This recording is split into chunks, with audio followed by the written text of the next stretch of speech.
Menterang ba kejala Konrad ke Sangma ula pentep ba kejelang ka kenhun Menteri Sorkar kelaitai Shibun Kimat yakran Henry Habai kren bat kilap thai kubor Konrad ulai thu ba namat ka model code of conduct onnomla ban batai kite Kimat yakran.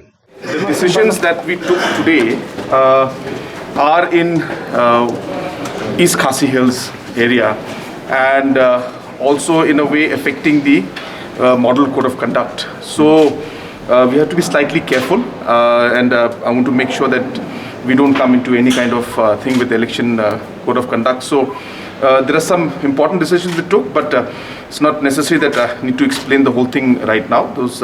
Because we have asked the departments to give us more details on those decisions. But because of the election code of conduct, I don't feel appropriate for me to mention those points because they will be directly in conflict and in the interest here in East Khasi Hills area. So that's my issue. So the High Court has recently asked the state government to come clear on the MRSSA, the objective of the facilitation center. Yeah, so as per the desire, the government and the department will be preparing a reply and sending back to the High Court.